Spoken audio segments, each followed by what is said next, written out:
So, good morning, students.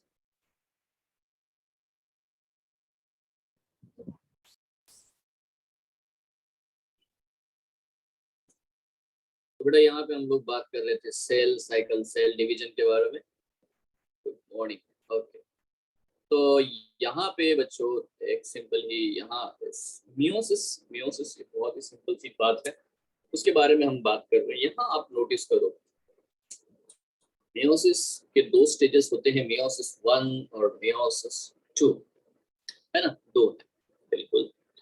सो यहाँ अब थोड़ा नोटिस करते हैं, चलो देख लेते हैं यार। ये ड्रॉ किया हमने सेल का स्ट्रक्चर, ठीक है, ये है सेल, इसके अंदर है न्यूक्लियस, ये इंटरफेस का है, और यहाँ पे बच्चों एक डीएनए है, मान लेते हैं ये मैटरनल डीएनए है, और दूसरा एक डीएनए है ये लेते ग्रीन कलर, और ये है बच्चों एक पैटर्नल डीएनए, ठीक है। तो ये G1 स्टेज है। G1 स्टेज में होगा क्या कि यहाँ पे आपको देखने को मिलेगा 2N कंडीशन दिखाई दे रही है, 2C कंडीशन दिखाई दे रही है, ठीक है। So this is a G1 stage, G1। Now जैसे ही बच्चों एस फेज आएगा, एस फेज में क्या होगा आपको पता है, न्यूक्लियस रहेगा, है ना। बट न्यूक्लियस के अंदर एक चीज चेंज आपको देखने को मिलेगा, ये जो मैटरनल क्रोमोसोम है इसकी डबल कॉपी बन जाएगी, वो होगी अंदर डीएनए की, दिखेगी नहीं हमको प्रॉपरली क्योंकि वो है ना फैले हुए हैं, इंटेंगल्ड है। बट यहाँ पे मैं क्लियर दिखा दे रहा हूँ कि ऐसे दिख मतलब होगा अंदर, ठीक है। ओके, तो यहाँ पे बेटा पैटर्नल क्रोमोसोम भी आपको देखने को मिलेगा, दिस वन ये है। नाउ देखो ये इंटरफेस है, तो इसमें कैसा रहेगा, ये ऐसे इंटेंगल्ड रहेगा, पता नहीं चलेगा आपको है भी नहीं है, पता नहीं चलेगा। So like that they are very thin long, but condition change हो चुकी है। नंबर तो उतना ही है 2N, बट हो गया 4C, ठीक है। तो ये S में भी होगा, ये G2 में भी होगा, ठीक है, S और G2। अब इसके बाद में मियोसिस में दो स्टेजेस आती है, ठीक है। वंस डीएनए का रेप्लिकेशन हो गया, अभी सेल का डिवीजन बाकी है, तो सेल का डिवीजन होगा, कैसे होगा, लेट्स सी दिट, ठीक है। तो यहाँ पे आपको नोटिस करना है बच्चों, पहली चीज जिसको हम लोग बोलेंगे प्रोफेज 1, ठीक है। तो जैसे मैंने कहा कि मैं पहले मियोसिस के बारे में बात करूंगा, फिर प्रोफेज के डिटेल्ड स्टेजेस के बारे में बात करते हैं। तो प्रोफेज 1 आएगा, अभी प्रोफेज 1 आएगा कि क्या मतलब है, ये जो है ना, ये जो क्रोमोसोम्स है दोनों के दोनों, जो कि अभी डबल डीएनए कंटेंट के साथ में है, ये कंडेंस होना शुरू हो जाएंगे, दे विल स्टार्ट कंडेंसेशन। सो यहाँ पे आपको देखने को मिलेगा बेटा इस तरह से डायग्राम, ठीक है। सेल का साइज तो बढ़ता रहता है, तो सेल का साइज थोड़ा बड़ा हो गया है। यहाँ पे आपको देखने को मिलेगा बेटा प्रोफेज 1 में, चलो न्यूक्लियर मेम्ब्रेन को डिसअपियर कर हो जाएगा, बट कंडेंसेशन शुरू हो जाएगा, कंडेंसेशन शुरू होगा, तो आपको बेटा दिखाई देगा इस तरह से क्रोमोसोम जो है, इस तरह से बेटा देखने को मिलेंगे dyad of the maternal chromosome, जो कि पर्पल कलर का है, ठीक है। और यहाँ पे आपको देखने को मिलेगा this one, the green colour paternal chromosome, ठीक है। तो यहाँ पे एग्जैक्टली बेटा डिप्लॉयड कंडीशन है, कंडीशन आपको दिखाई दे रही है, यहाँ पे 2N है 4C है, क्लियर, 2N है 4C है, ठीक है। अब यहाँ पे क्योंकि ये प्रोफेज 1 है, तो कभी कभी सेगमेंट एक्सचेंज भी हो जाते हैं। ये जो सेगमेंट से मान लेते हैं, यहाँ पे ग्रीन कलर का आ गया सेगमेंट, और यहाँ पे आ जाएगा पर्पल कलर का सेगमेंट। तो इस तरह से बेटा इन दोनों ने अपने अपने, ठीक है, या जो आर्म है उनको एक्सचेंज भी कर लिया। ये चीज सिर्फ जो है मियोसिस में होता है। तो ये मैं आपको बाद में समझाऊंगा, अभी बार बार ड्रॉ नहीं करूंगा इसी चीज को, बट लेट्स सी। अब ये है प्रोफेज में, और इस प्रोफेज में एक चीज और नोटिस करनी होती है, वो क्या है, यहाँ पे देखो ये जो है ना सेंट्रियोल, सेंट्रियोल दोनों पोल्स की तरफ चले गए हैं, you can see the centriole on the two poles. So that happens in case of the prophase 1, ठीक है। तो बच्चों यहाँ पे मैं लिख देता हूँ, इसको यहाँ लिखने से बढ़िया है मैं यहाँ लिख देता हूँ कि ये है प्रोफेज 1, प्रोफेज 1, ठीक है। एक्सचेंज हो गया, ठीक है, दोनों ही आपको दिखाई दे रहे हैं पेयर, होमोलॉगस पेयर है, maternal paternal chromosome, purple colour का मैटरनल है, ग्रीन कलर का बेटा पैटर्नल क्रोमोसोम है, दोनों एक दूसरे के साथ अटैच है। यहाँ पे क्योंकि हमें बहुत सिंपली समझ में आया इसीलिए मैंने सिर्फ 2 क्रोमोसोम वाला सेल लिया है ना। मतलब इसका हैप्लॉइड करोगे तो एक ही क्रोमोसोम रहेगा, 2n = 2 है, ठीक है। So anyway now it will move to the prophase, उसके बाद में आएगा मेटाफेज, ठीक है।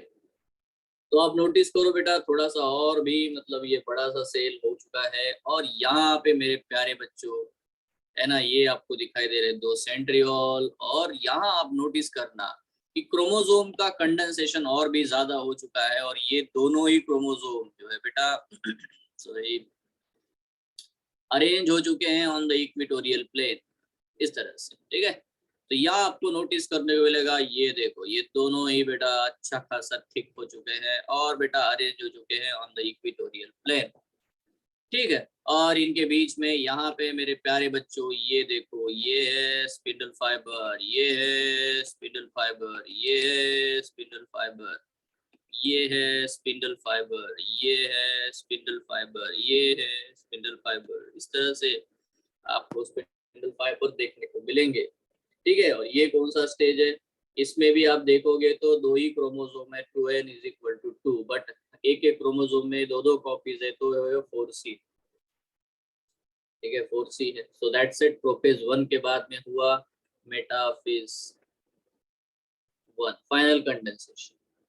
अब सबसे इंपॉर्टेंट नोटिस करने वाली बात क्या है, यहाँ पे मैं आपको पहले वो चीज बताऊंगा जो माइटोसिस में होता, वो चीज मैंने यहाँ ड्रॉ करनी है, ठीक है, जो रॉन्ग है, ठीक है। चलो देखो, अब देखो अगर बेटा अगर ये एनाफेज होता, अगर माइटोसिस है ना, तो बेटा माइटोसिस होगा तो एनाफेज होगा ना। एनाफेज में क्या होगा मैं बताता हूँ, माइटोसिस का एनाफेज होगा तो क्या होगा मैं बताता हूँ, ठीक है। पहले ध्यान से देखो, तो यहाँ पे अगर ये एनाफेज है तो क्या होगा, एनाफेज है तो क्या होगा, एनाफेज है तो सेंट्रोमियर बेटा डिवाइड हो जाएगा। आप ये देखो, एनाफेज होगा तो सेंट्रोमियर डिवाइड होगा, ठीक है। डायड से मोनैड बनेंगे, डायड से मोनैड बनेंगे, डायड से मोनैड बनेंगे, डायड से मोनैड बनेंगे अगर एनाफेज होता है तो। ये है पोल, ये है पोल, ये है पोल, पोल की तरफ खींचो, पोल की तरफ खींचो, ये आपको एनाफेज में देखने को मिलेगा। बट क्योंकि ये मियोसिस 1 का एनाफेज 1 है तो ये चीज नहीं होगी, सेंट्रोमियर डिवाइड नहीं होगा, it will not happen, centromere divide नहीं होगा। तो क्या होगा, चलो ड्रॉ करते हैं। यहाँ पे एक अलग ही चीज होगी, वो क्या होगा, यहाँ पे सेंट्रोमियर डिवाइड ही नहीं होगा तो सर क्या होगा, अरे भाई डिसजंक्शन होगा। डिसजंक्शन मतलब क्या, देखो मैटरनल क्रोमोसोम एक साइड में चला जाएगा,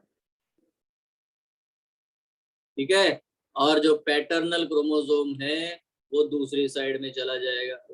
ग्रीन कलर, ठीक है, पैटर्नल क्रोमोसोम दूसरे साइड में चला जाएगा। Now this is called as what, the disjunction. क्या बात कर रहे हो सर, बिल्कुल, ये देखो ये इधर खींचा जा रहा है, ये इधर खींचा जा रहा है, ये पोल है, ठीक है, इनके बीच में ये देखो इस तरह से बच्चों आपको नोटिस करने को मिलेगा। यस एवरीवन, ये होगा, ये सही है। ये जब तक नहीं समझ में आता तब तक आपको मियोसिस नहीं पता चलता। तो अभी देखो यहाँ पे नोटिस करने वाली बात है, तो 2n और 2c तो 4c कंडीशन है, यहाँ 2n 4c कंडीशन है, और ये है बच्चों एनाफेज 1। इसको हम लोग बोलते हैं, इस प्रोसेस को हम लोग बोलते हैं डिसजंक्शन, इसे डिसजंक्शन कहते हैं, ठीक है। मतलब यहाँ पे डायड है तो डायड ही रहा, मोनैड बना ही नहीं। Hello, yes sir. यस, ये इंपॉर्टेंट है, ये स्टेज, ये क्लिक होगा आपको, इसीलिए आपको क्लिक हो, इसलिए मैंने एनाफेज में क्या होता है ये दिखाया। एनाफेज में बेटा वो 4n 4c बन जाता है, यहाँ पे 2n 4c रह जाता है, क्योंकि डायड से मोनैड बनता ही नहीं है, मैटरनल और पैटर्नल क्रोमोसोम अलग अलग हो जाएंगे। एनीवे, अब यहाँ पे आते हैं बेटा नेक्स्ट स्टेज, फिर आता है टेलोफेज। टेलोफेज में वही बात यार, फिर से टेलोफेज 1। अभी टेलोफेज 1 में आपको दिखाई देगा बेटा फिर से न्यूक्लियर मेम्ब्रेन वापस आ जाते हैं, ठीक है। अब न्यूक्लियर मेम्ब्रेन वापस आ जाती है और डीकंडेंसेशन शुरू हो जाता है, तो आपको क्या देखने को मिलेगा? अजीब सी बात, एक साइड में आपको सिर्फ बेटा ये इंटेंगल जो है, मतलब इस तरह से, है ना, पर्पल वाला ही क्रोमोसोम देखने को मिलेगा, पैटर्नल क्रोमोसोम। और दूसरे साइड में क्या देखने को मिलेगा आपको? ठीक है, वो ग्रीन वाला चला गया है। अब आप काउंट करोगे तो क्रोमोसोम है कितने? सर इधर एक ही है, मतलब न्यूक्लियाई के अंदर एन और 2C कंडीशन है। हाँ सर एग्जैक्टली। इधर भी डॉटर न्यूक्लियाई के अंदर एन और 2C कंडीशन है। हाँ सर एग्जैक्टली, मतलब डॉटर न्यूक्लियाई में N2C आ जाएगा। ये हो बेटा टेलोफेज, टेलोफेज 1। ठीक है, दिस इज द टेलोफेज 1। और टेलोफेज 1 में आपको एग्जैक्टली दिखाई देता है यार, N और 2C आ गया, N और 2C आ गया। देखो यहाँ पे क्रूशियल क्या है, ये है, ये दिमाग में फिक्स होना चाहिए।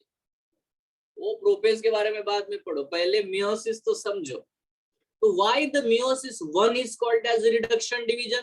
क्योंकि जब बेटा दो डॉटर सेल बनेंगे, ये एक डॉटर सेल बने, ये एक डॉटर सेल है, इस डॉटर सेल का न्यूक्लियस, इस डॉटर सेल का न्यूक्लियस, इसमें क्या है सर? इसमें एक किच क्रोमोसोम है ना सर, मैटरनल क्रोमोसोम इधर है। और इसमें क्या है सर? इसमें भी एक किच है सर, मैटरनल। तो ये वाला डॉटर सेल कैसा है सर? N2C। और ये कैसा है? N2C। मतलब सर 2n से n इधर ही हो गया। हाँ, 2n से n तुम्हारे सामने होगा। Why? Because disjunction happened. Hello, 2n Yes, से sir. n यहीं पे हो गया। तो इसीलिए आपको बार बार क्वेश्चन आता है कि meiosis 1 is the reduction division, meiosis 2 नहीं है, मियोसिस 1 ही एक्चुअली रिडक्शन वाला पार्ट है। अब हो सकता है ये थोड़ी देर रेस्ट करे, तो देखिए मियोसिस 2 में जाने से पहले कुछ खा पी लूं, थोड़ा सा ब्रेक ले लूं, थोड़ा चाय पी लूं। अगर ऐसा ये करेगा तो उसको बोलते हैं हम लोग इंटरकाइनेसिस। कभी कभी कुछ लोगों को इतना मतलब जाने का रहता है जल्दबाजी, वो बीच में रुकते ही नहीं है। तो इसका मतलब है कि बेटा मियोसिस 1 और मियोसिस 2 के बीच में जो रेस्टिंग स्टेज आती है, जिसको इंटरकाइनेसिस कहते हैं, it may or may not be present. Hello, it may or may not be present, isn't it? Yes. ठीक है। नाउ अब इसको हम लोग, इसको एक को ही लेकर के मियोसिस 2 करके देख लेते हैं, है ना। मियोसिस 2 करके देखते, इसको ही लेते हैं। देखो चलो यहाँ पे लेते हैं। अभी आते हैं मियोसिस 2 की तरफ। बहुत आसान है, देखो ग्रीन कलर नहीं, ब्लैक। ओके, नाउ देखो ये है हमारे पास में सेल, जिसका करने जा रहे हैं हम लोग मियोसिस 2। ठीक है, इसके अंदर तो आपको देखने को पता ही है, ये पर्पल कलर वाला इंटेंगल्ड है। ठीक है, अब ये धीरे से जैसे ही बच्चों ये एंटर करेगा इन द प्रोफेज 2। तो बच्चों प्रोफेज 2 में जाएगा तो देखो न्यूक्लियर मेम्ब्रेन डिसअपियर्स, पोलर, है ना, centrioles will takes position, and what happens again? The chromosome starts condensation. Okay sir, hello sir, समझ गए sir, isn't it? Hello, देखो फिर कंडेंस होना शुरू हो गया। बट इस बार इसको मैं लिखता हूँ N2C, क्योंकि ये है N2C, बिकॉज ये डॉटर सेल है जो मियोसिस 1 से बना हुआ है। अब ये 2N4C रहा नहीं, ये N2C हो गया। अमाउंट भी आधा कर दिया, नंबर भी आधा कर दिया, जो कि पेरेंट सेल में था। अभी एस फेज में, एस फेज में 2N4C था, यहाँ पे आ गया N2C, आधा ही कर दिया, पूरा half. Now what is next sir? Next is easy, इसके बाद आएगा मेटाफेज। ओके,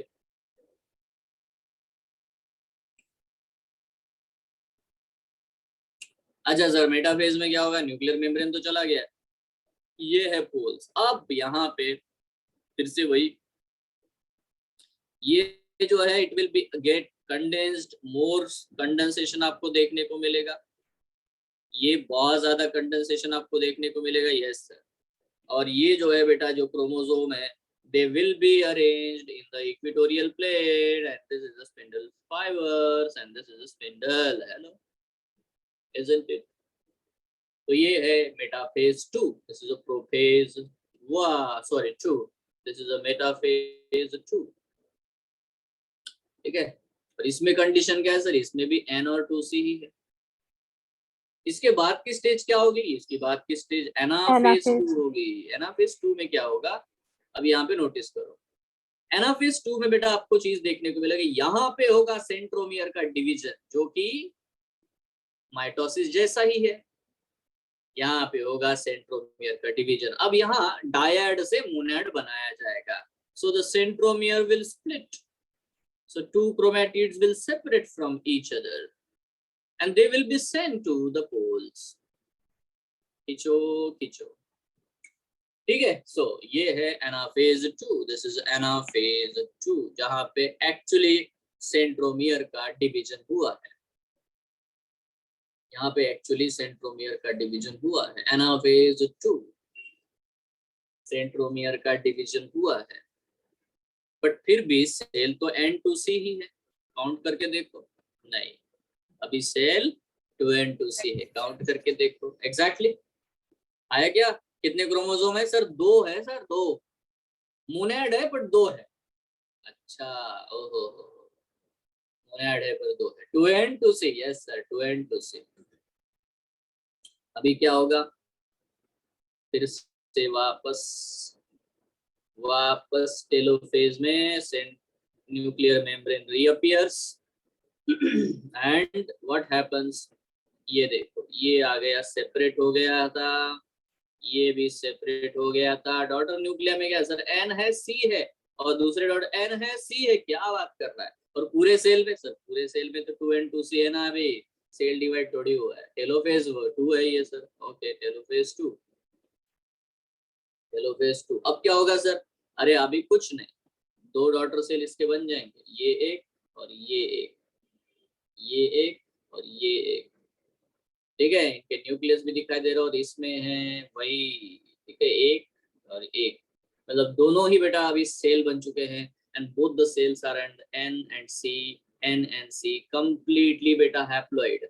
मतलब देखो, इनका नंबर भी है ना सिंगल टर्म पे आ चुका है, और बेटा अमाउंट भी सिंगल टर्म पे आ चुका है, N and C, N and C। तो मियोसिस 1 में होता क्या है? मियोसिस 1 में सर जो 2N4C होता है ना, मियोसिस 1 में उससे N और 2C बन जाता है। और मियोसिस 2 में क्या होता है सर? N जो N2C है ना, उससे NC हो जाता है। अच्छा, ये बात है। अच्छा, ये मियोसिस 1 है सर, और ये मियोसिस 2 है सर। क्या बात है, क्या बात है सर। ये डायग्राम में वो उसको ड्रॉ करो ना, वो जो एक्सचेंज हुआ था उसको। तो लेट्स बिगिन। अभी आपको समझ में आता है, ठीक है। देखो, अब यहाँ पे ये एक्सचेंज हुआ था, तो आपको दिखाई देगा कि ये जो क्रोमोसोम्स है, यहाँ पे आपको नोटिस करने को मिलता है कि ये वाला पोर्शन इसका एक्सचेंज हुआ था, और यहाँ पे भी आपको देखने को मिलेगा कि ये वाला पोर्शन इसका एक्सचेंज हुआ था, लाइक दिस।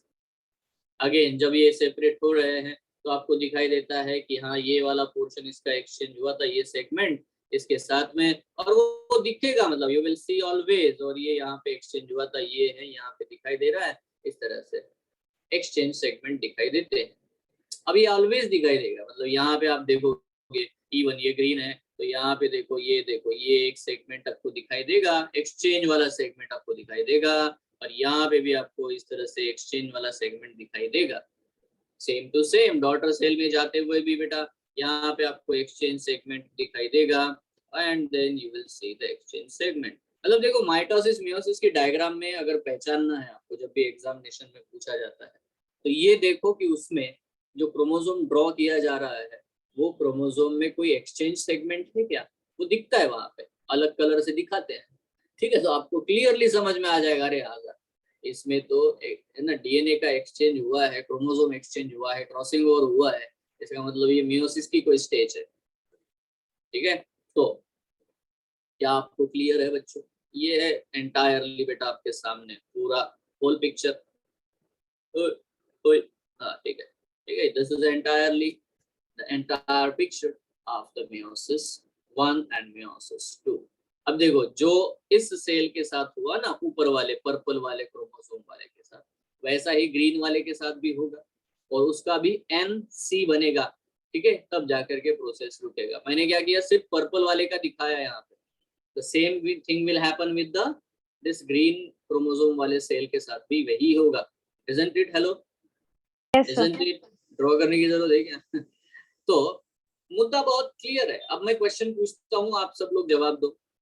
मैं पूछना चाहता हूँ कि प्रोफेज 2 में जो क्रोमोसोम होता है वो कैसा होगा?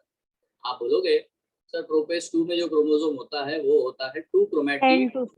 1 सेंट्रोमियर वाला, है ना, डायड होता है। मेटाफेज 2 में सर, मेटाफेज में 2 में भी डायड होता है। अच्छा, एनाफेज 2 में सर, एनाफेज 2 में मोनैड हो जाता है, क्या बात कर रहे हैं? हाँ सर, इजंट इट? यही क्वेश्चन पूछते हैं यार। Can I ask you prophase 1 में क्रोमोसोम कैसा होता है? Sir it is dyad. Metaphase 1 में डायड, एनाफेज 1 में डायड, टेलोफेज 1 में डायड। आपको समझना है यही तो। आपको मियोसिस 1 में कभी मोनैड दिखेगा क्या? नेवर। No, sir. मैनो है, बिल्कुल नहीं दिखेगा। तो can I ask you question, पूरे मियोसिस में आप ऐसी स्टेज बताओ जहां पे एक्चुअली मोनैड सिचुएशन स्टार्ट होती है। तो आप बोलोगे सर Anaphase 2. एनाफेज 2। बिल्कुल बढ़िया। तो फॉर्मुलेशन पे आते हैं, कैलकुलेशंस पे आते हैं। तो मेरा फॉर्मुलेशन बड़ा ही सिंपल है, मैंने फिर से यहाँ पे बना देना है, लिखना है। अगर आपने लिखा भी होगा तो अच्छी बात है, नहीं लिखा हो तो और भी अच्छी बात है। देखो यहाँ पे हम लोग बात करते हैं जीवन। जीवन में यार जीवन क्या होता है? 2n और 2c। फिर आता है s, oh my God s, तो यहाँ पे आएगा 2n and 4c। फिर आएगा G2, G2 में क्या होगा? 2n and 4c। फिर आएगा प्रोफेज 1, प्रोफेज 1 में क्या होता है सर? 2n and 4c। फिर आएगा मेटाफेज 1, मेटाफेज 1 में क्या होता है सर? 2n and 4c। फिर आएगा एनाफेज 1, एनाफेज 1 में क्या होता है? सर एनाफेज में भी तो 2n and 4c होता है, कुछ चेंज थोड़ी हो रहा है यहाँ पे। ओके, फिर आएगा टेलोफेज 1, टेलोफेज में क्या होता है? 2n and 4c। Sir but daughter nuclei में है ना, डॉटर न्यूक्लिया में n और 2c होता है। अच्छा अच्छा, थैंक यू। अच्छा, फिर डॉटर सेल बनते हैं, है ना, मियोसिस 1 के, तो उनमें क्या होता है सर? उसमें होता है n and 2c। क्या बात कर रहा है, ये तो बड़ा चेंज दिख रहा है सर। तो यही रिडक्शन डिवीजन है ना, 2n से n बन गया, और क्या चाहिए जिंदगी में तुम लोगों को, है? और फिर सर इसके बाद देखो सिलसिला जारी है। उसमें क्या होता है? प्रोफेज 2 शुरुआत हो जाती है। प्रोफेज 2 में क्या है सर? n और 2c है। मेटाफेज 2 में क्या है सर? n और 2c है, डायड है। ठीक है, एनाफेज 2 में क्या है सर? यहाँ पे मजा आता है, यहाँ पे हो जाता है 2n और 2c। क्या बात कर रहा है, क्यों रे सर? डायड बन है ना, वो टूट जाता है, मोनैड बन जाता है। क्या बात कर रहा है? Yes sir, 2n and 2c। Notice करने वाला है सर? हाँ नोटिस करो।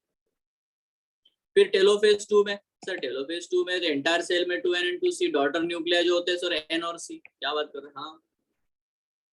और फिर डॉटर सेल जो बनेंगे, चार डॉटर सेल बनेंगे, उनमें क्या होगा? सब में n और c होगा। ये कंप्लीटली हैप्लॉइड आपको सेल मिलेगा। Yes sir, I got it. Sir मैंने क्वेश्चन सुना, क्वेश्चन में ये था कि एक सेल है जिसके G2 स्टेज में 22 क्रोमोसोम्स है। कहाँ पे? G2 स्टेज में 22 क्रोमोसोम्स है और 84 पिकोग्राम डीएनए है।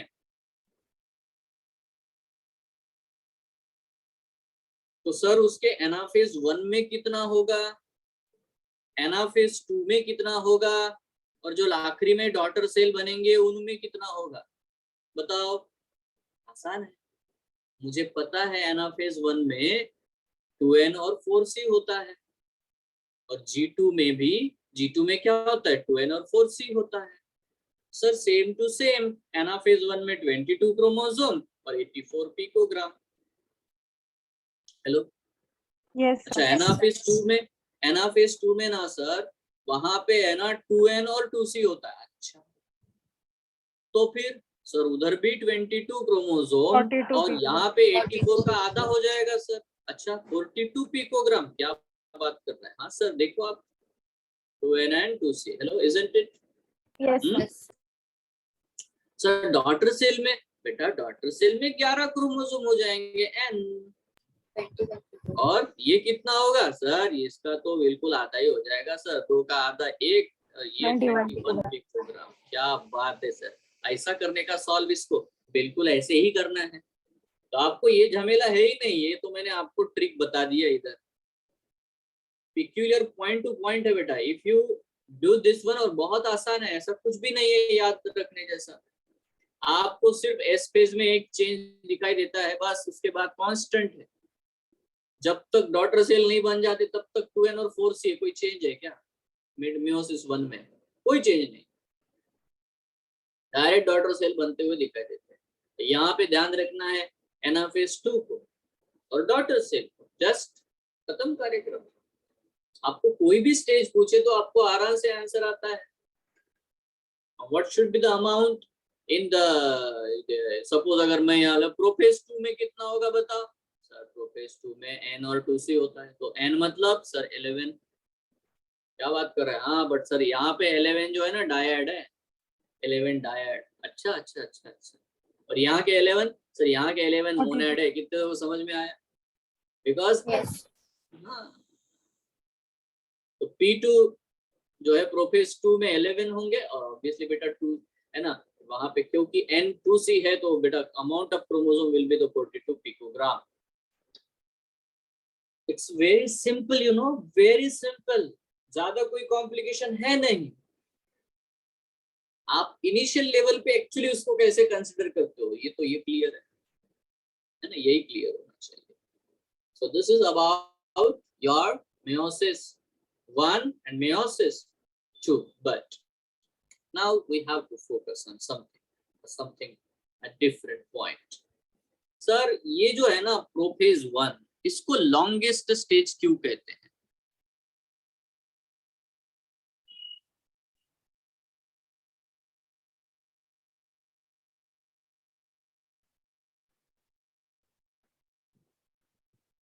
इसमें बहुत नाटक होता है सर। क्या होता है? Let's begin. इसमें सब स्टेजेस आते हैं 5।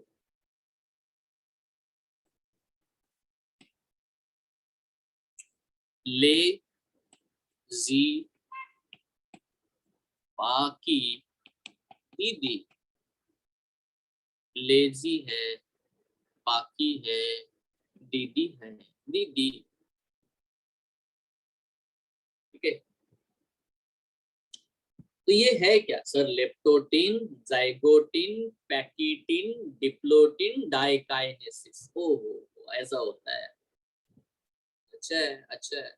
Leptotene, zygotene, pachytene, diplotene, diakinesis. तो अब मैं ये सारे स्टेजेस आपको अभी ड्रॉ करने से बढ़िया नहीं ड्रॉ ही करता हूँ। ठीक है, ड्रॉ कर, ठीक है, ड्रॉ करता हूँ। देखो, आपको पता है प्रोफेज 1 में क्या हो सकता है? मैं पहले तो स्क्रीन पे दिखा देता हूँ। Let's begin here. यहाँ यहाँ यहाँ कहाँ जाते हैं? कहाँ है रे भाई? ये देखो, ये कौन सा है? 12th में क्यों चले गए हम लोग? Why we are in the 12th standard? Okay.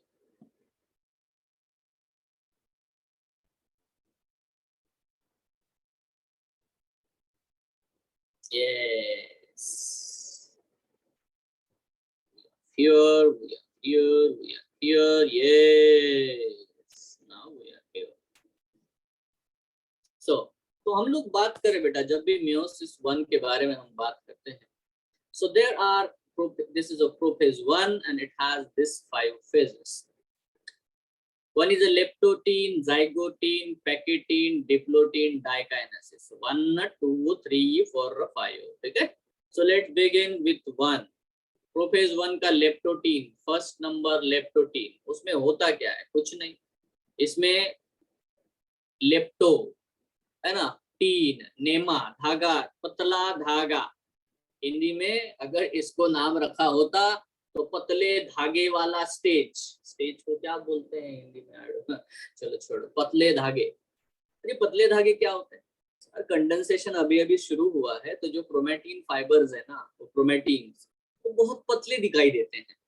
Chromatin fibres become long slender chromosomes, तो बिल्कुल पतले धागों का क्रोमोसोम दिखाई देगा। न्यूक्लियस का साइज बढ़ जाता है, डिसअपीयर नहीं होता। ठीक है, लेप्टोटीन स्टेज में धागों जैसा आ जाता है। देखो, इसमें हम लोग बुके स्टेज भी देखते हैं। बुके स्टेज मतलब देखो, बहुत सारे जब क्रोमोसोम होंगे ना, तो न्यूक्लियर तो होता ही है, बहुत सारे जब क्रोमोसोम इसमें होते हैं, तो all these chromosomes they get actually arrange like this one. बहुत पतले पतले पतले पतले ऐसे अरेंज हो जाते हैं, जैसे कि हम लोग बुके देखते हैं, तो they will appear like a bouquet. So आपको कभी पूछेंगे तो where is the bouquet stage, bouquet जानते हैं ना, बुके का स्पेलिंग अलग है ना, पुष्प गुच्छ, ठीक है, आप किसी को गिफ्ट देते हो bouquet. So that is what the point we have to understand. The bouquet stage is seen in case of for the leptotin stage if there are more number of chromosomes. But remember, nucleus disappear नहीं होता, ठीक है। Chromatin fibres become long slender, क्योंकि condensation की शुरुआत अभी अभी हुई है, ठीक है, तो इसे कहते हैं लेप्टोटिन, पतले धागों वाला स्टेज। नेक्स्ट, अभी मेन, अभी जैसे मैंने बताया, अभी मैंने ड्रॉ भी किया था कि मैटरनल और पैटर्नल क्रोमोसोम एक दूसरे के साथ पेयरिंग करना शुरू करते हैं।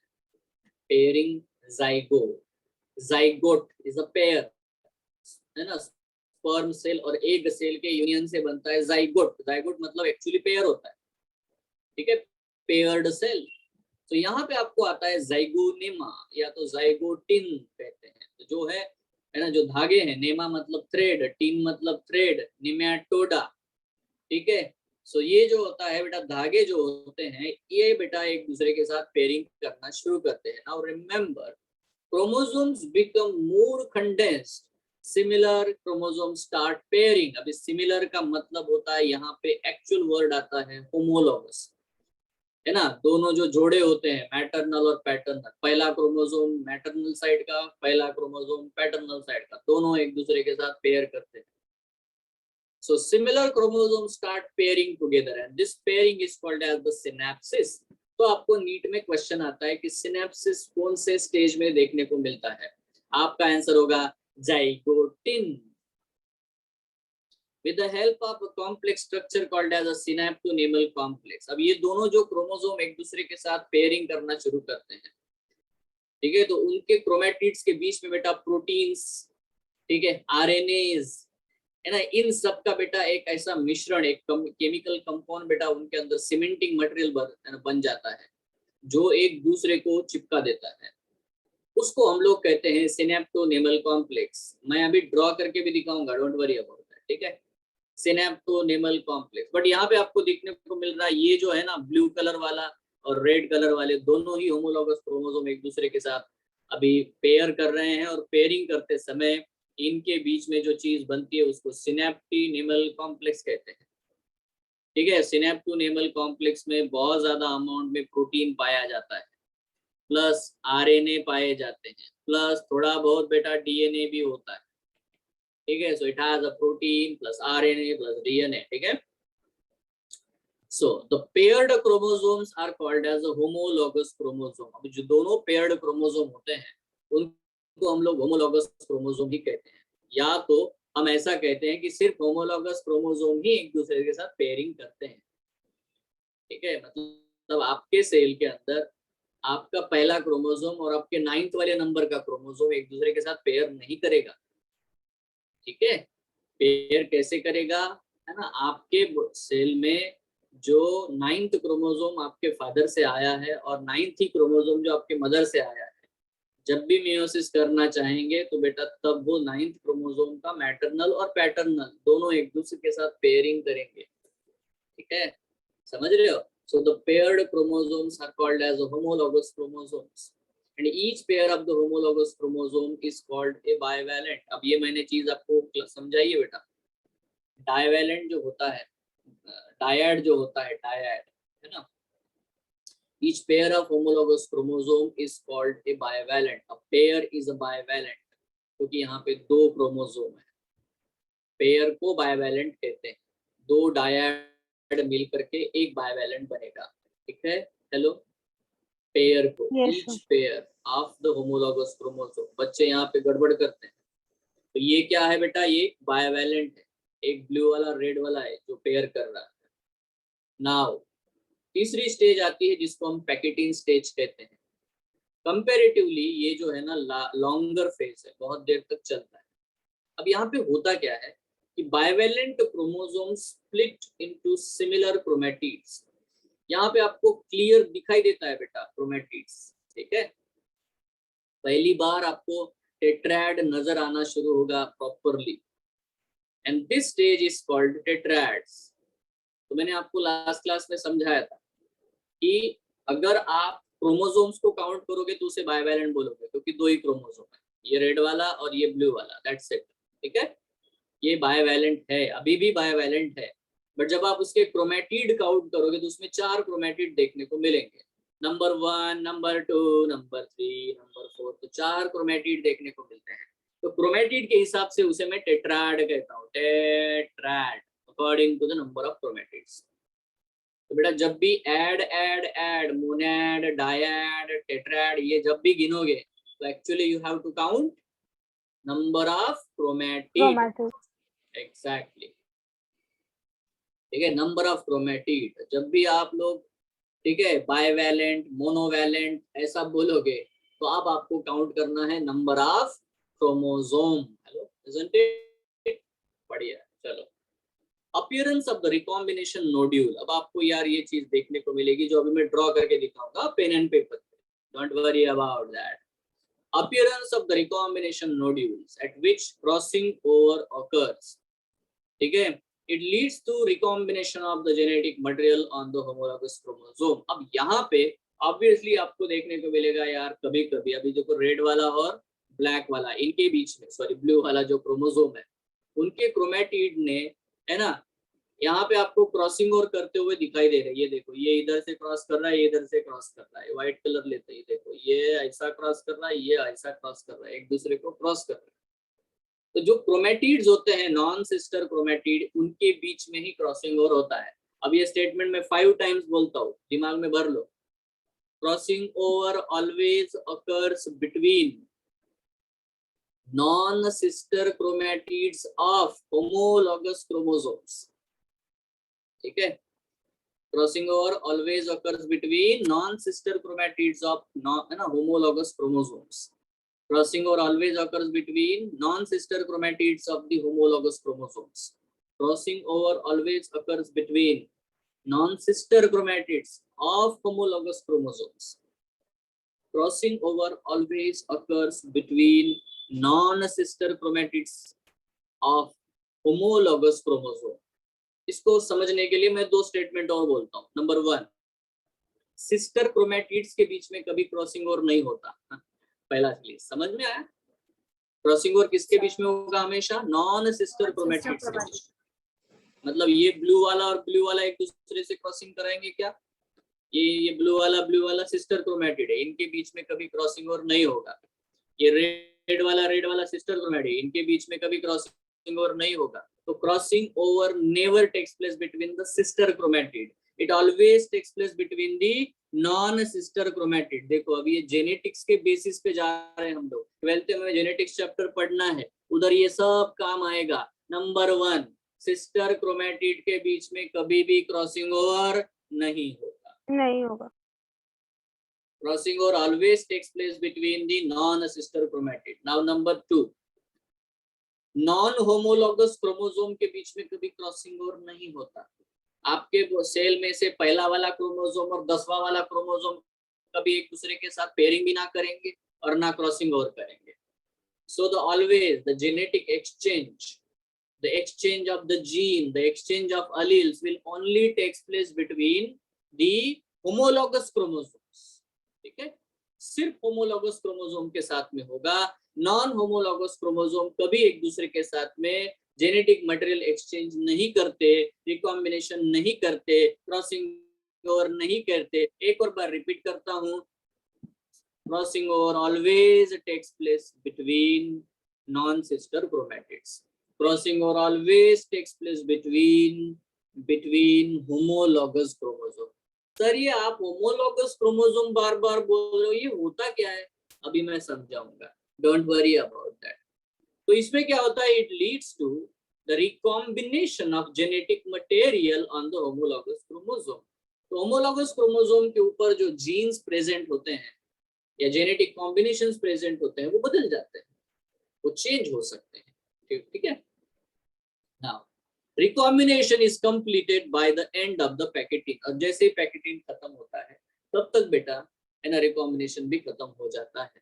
आई होप यहाँ पे आपको स्टेटमेंट क्लियर है कि crossing over occurs between non-sister chromatids of homologous chromosome, isn't it?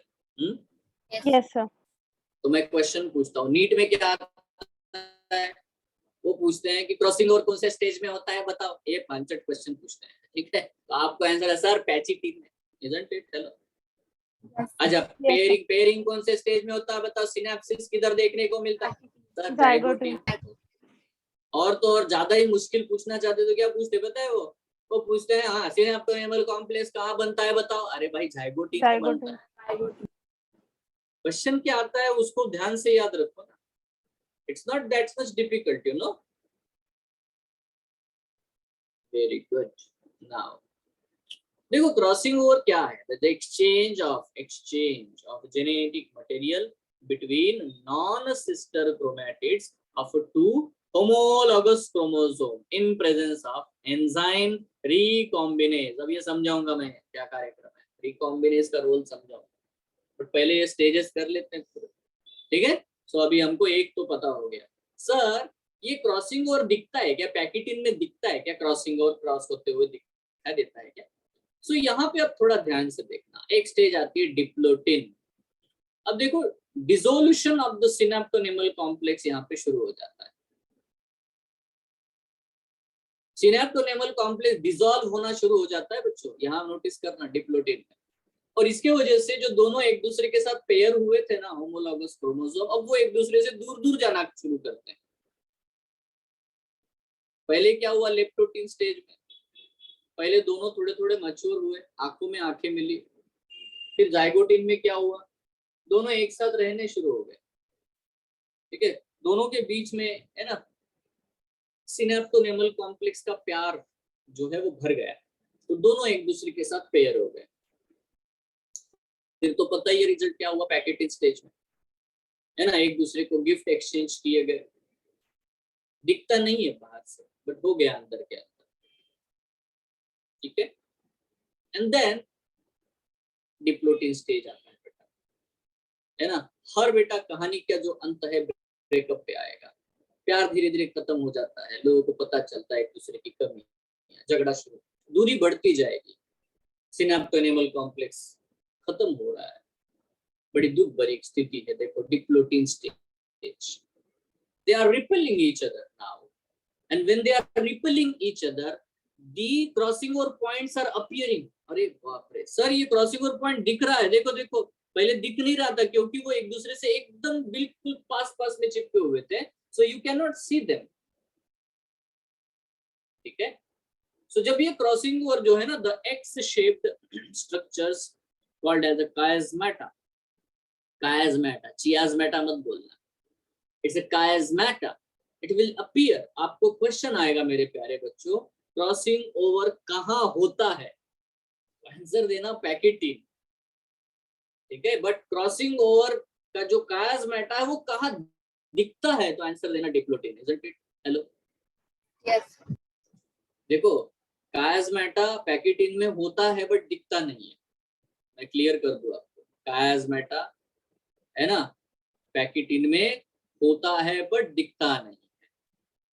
अब वो घर के अंदर ही है ना झगड़ा कर रहे हैं, पता नहीं चल रहा, अब वो रास्ते पे झगड़ा कर रहे हैं, इतना टेंशन हो गया, पता ही नहीं चल रहा वो, तो सबको दिख रहा है अरे इनमें तो प्रॉब्लम चल रहा है भाई, ठीक है। So the X shaped structures are called as what, the chiasmata, this will be there, ठीक है। So the recombinant homologous chromosome of the bivalent separate from each other except at the sites of the crossover, जहां जहां पे बेटा है ना थोड़ा थोड़ा भी जो भी लगाव लगा हुआ है वहां पे बेटा बस उनको अटैचमेंट कायस्मेटा दिखाई देता है, बाकी वो एक दूसरे से दूर हो चुके हैं।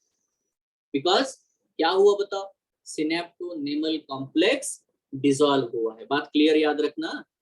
चलो बताओ आंसर बताओ बेटा, आप ऐसी स्टेज के बारे में बताइए, नाम बताइए उस स्टेज का जिसमें सिनेप्टोनेमल कॉम्प्लेक्स बनता है, सिंथेसिस होता है। जाइगोटी। बहुत बढ़िया, अभी उसी का काउंटर क्वेश्चन है, tell me the stage in which the synaptonemal complex starts dissolving. Diplotene. बहुत बढ़िया, दैट्स इट, यही आता है, यही पूछते हैं।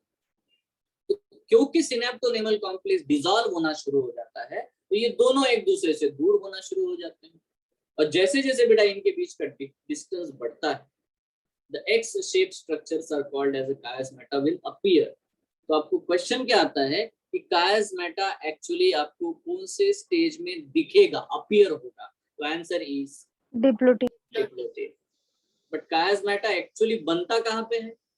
पैकेटिन, हाँ, यही तो समझना है। बट वो कभी भी पैकेटिन पूछते नहीं, वो डिप्लोटिन ही उनसे एक्सपेक्टेशन उनका होता है।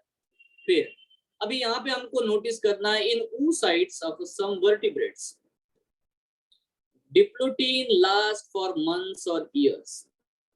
बेटा आप ह्यूमन बीइंग्स के बारे में पढ़ोगे, आप 12th स्टैंडर्ड में जाओगे ना, तो आपको चैप्टर है रिप्रोडक्शन इन ह्यूमंस, तो आप मेंस्ट्रुअल साइकिल के बारे में पढ़ोगे सब।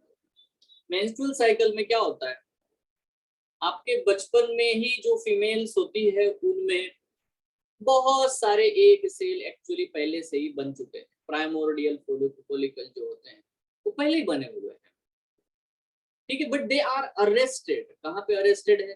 दे are arrested in the diplotene stage. तो देखो मियोसिस 1 का लॉन्गेस्ट स्टेज कौन सा है? अगर जैसे क्वेश्चन आएगा तो आंसर देना sir prophase 1 is the longest stage, ठीक है। बट ये पूछेंगे कि प्रोफेज 1 में ऐसा स्टेज बताओ जो बहुत दिनों तक टिका हुआ रहता है, लॉन्गेस्ट, ठीक है। लॉन्गेस्ट ड्यूरेशन तक के बेटा अवेलेबल हो सकता है, अरेस्टेड होता है, तो आपका आंसर होगा बच्चों डिप्लोटिन। तो oocyte जो होते हैं, इन oocytes of the some vertebrates diplotene last for months और ईयर्स। आप इमेजिन करो, ठीक है, मंथ्स और ईयर्स, है ना। इवन बेटा 400 एक सेल भी, मतलब मेनोपॉज तक, मेनार्च से लेकर मेनोपॉज तक, मतलब एक फीमेल 12 इयर्स की हो गई या 13-12 इयर्स की हो गई, मान लेते हैं 50 इयर्स तक उसका मेंस्ट्रुअल साइकिल चलेगा। तो आप कैलकुलेट कर सकते हो नंबर ऑफ ईयर्स कितने हुए, ठीक है। और 13, हर ईयर में 1 मंथ, मतलब 12 मल्टीप्लाइड बाई 12 करना है। तो आपको पता चलेगा कि एक फीमेल अपने लाइफ टाइम में कितनी बार, है ना, एग सेल को प्राइमर्डियल फॉलिकल से, ठीक है, डिप्लोटिन स्टेज से सेल को निकालवाती, isn't it? हेलो, रिलीज कर पाती है। तो ये कैलकुलेट करना कोई बहुत बड़ी बात नहीं है, मैंने तो आपको बता दिया है। तो यहाँ पे इसको हम लोग नहीं देखेंगे, मैंने आपको यहाँ पे दिखा दिया, ये समझ गया ना आप लोगों को? आसान है, कोई मुश्किल बात नहीं। बट नोटिस करो कि जो ओवरीज है उनके अंदर यार ये जो सेल्स होते हैं oocytes, ये अरेस्ट स्टेज में है। कौन सा स्टेज में? डिप्लोटिन। जैसे ही उनका नंबर आएगा फिर आगे बढ़ेगा, डिप्लोटिन से बाहर निकलेगा, isn't it? हेलो, क्लियर है? नहीं तो एक फीमेल के एम्ब्रियो स्टेज में ही बेटा डिप्लोटिन स्टेज तक एक सेल रेडी है, बन के रेडी है। और ऐसे बहुत सारे होते हैं।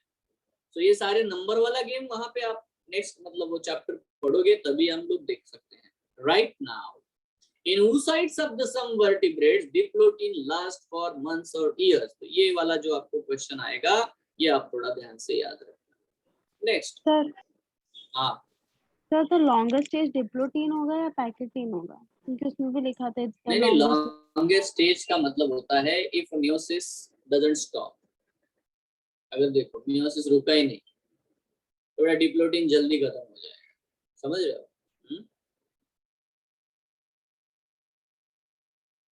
मियोसिस रुका ही नहीं, मतलब जैसे शुरू हुआ, जैसे मेल में होता है, मेल में यार मियोसिस शुरू होगा, या प्लांट्स में भी मियोसिस शुरू हुआ, तो वहां पे लॉन्गेस्ट स्टेज पैकेटिन है, क्योंकि वहां अरेस्ट नहीं किया जाएगा किसी स्टेज में, ठीक है। Okay sir, for a oocyte which is the longest stage, ठीक है। तो डिप्लोटिन। आंसर है ये ऐसा ओके ऐसा सर, आता है, ठीक है। इसको थोड़ा ध्यान से समझो।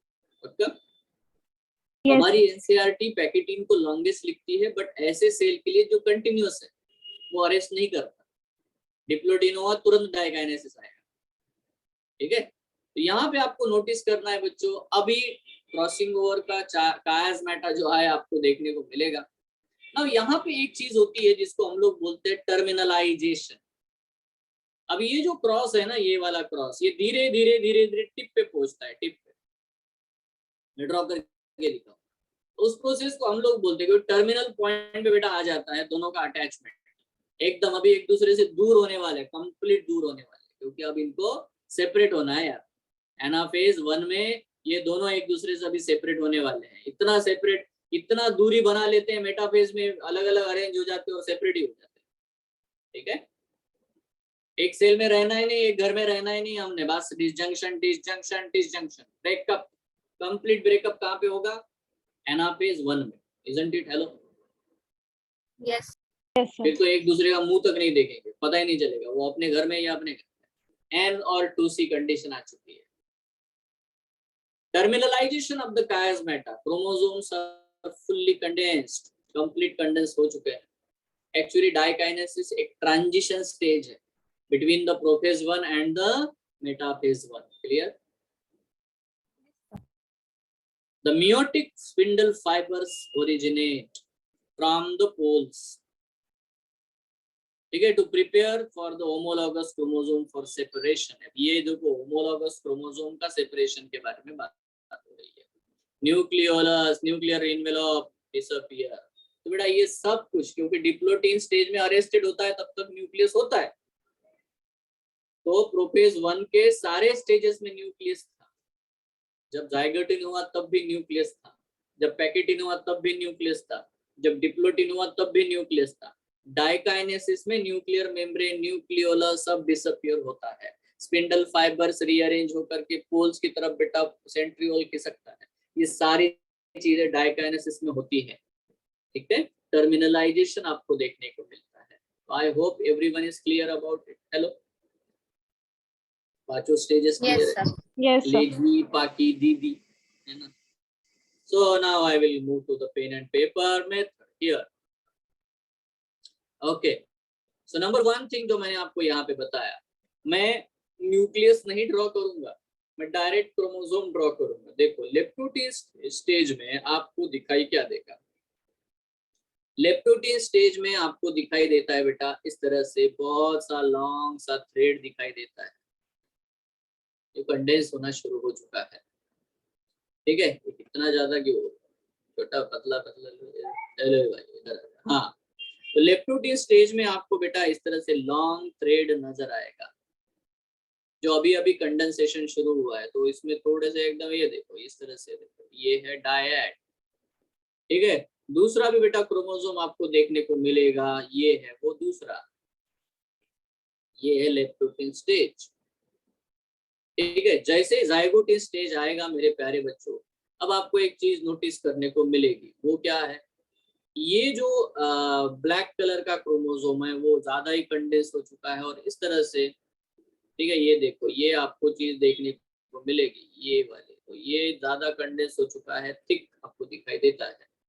और बच्चों ये जो है ना पर्पल वाला भी यहाँ पे दिखाई देता है, और ये दोनों एक दूसरे के साथ पेयरिंग करते हैं, both of them will pair with each other।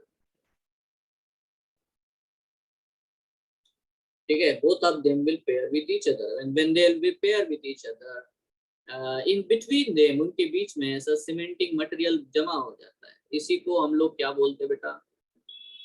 इसी को हम लोग क्या कहते हैं? Synaptonemal complex. ये जो मटेरियल इनमें भरा पड़ा है, सिनेप्टोनेमल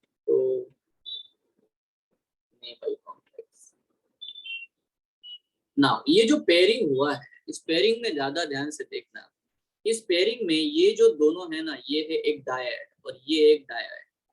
तो काउंट करता हूं तो 1 और 2 डायड मुझे दिखाई देते हैं, इसीलिए इसको मैं बोलता हूँ बाइवैलेंट। इसे मैं क्या कहता हूँ? बाइवैलेंट। दो क्रोमोसोम में दिखाई देता है कि दोनों पेयर हुए हैं। सर ये सब ठीक है, बट आपने ये नहीं बताया कि ये होमोलोगस क्या होता है। What is homologous?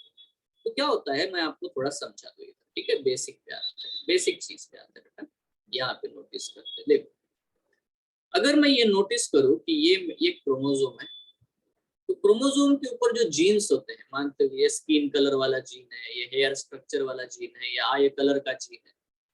ठीक है, स्किन कलर वाला, हेयर स्ट्रक्चर का, आई कलर का, मान लेते ये टॉलनेस का, हाइट का जीन है, and all this different types of the A, B, C, D, whatever different types of the genes, they are located on the chromosome. ठीक है, जीन्स आर लोकेटेड, ठीक है, on the chromosome, located, location, loci, locus, ठीक है। अब ये chromosome number 1 है मेरा, ठीक है, जो मेरे फादर से मेरे अंदर आया है, तो इसको मैंने कहा पैटर्नल है। बट एग्जैक्टली ऐसा ही क्रोमोसोम मदर से आया है, सेंट्रोमियर का पोजीशन बिल्कुल ऐसा ही है, ये शॉर्ट आर्म लॉन्ग आर्म एक जैसा ही है, यहाँ पे बराबर स्किन कलर का ही जीन प्रेजेंट है, यहाँ पे हेयर स्ट्रक्चर का, यहाँ पे आई कलर का, यहाँ पे बेटा टॉलनेस वाला हाइट वाला जीन स्मॉल टी लिख लेते हैं, ठीक है। यहाँ पे देख लेते हैं, देखो ये देखो है ना, ए जीन है उसका रिसेसिव है, ये बी जीन है, ये सी जीन है, इस तरह से। तो आपको देखने को मिलेगा कि यार ये दोनों क्रोमोसोम के ऊपर जो जीन्स की पोजीशन है एक जैसी है, एक जैसी सिमिलर टाइप, और ये बिल्कुल वैसा ही क्रोमोसोम है, बट सिर्फ फर्क इतना है कि ये मदर से आया है। तो मेरे सेल के अंदर बिल्कुल एग्जैक्ट पोजीशंस वाले, एग्जैक्ट जेनेटिक कॉम्बिनेशंस वाले 2 क्रोमोसोम है, एक जो मेरे फादर से मेरे अंदर आया है और एक मेरे मदर से मुझे मिला है। तो जो फादर से आया है उसको मैंने पैटर्नल क्रोमोसोम कहा, जो मदर से आया है वो मैटरनल क्रोमोसोम, ठीक है।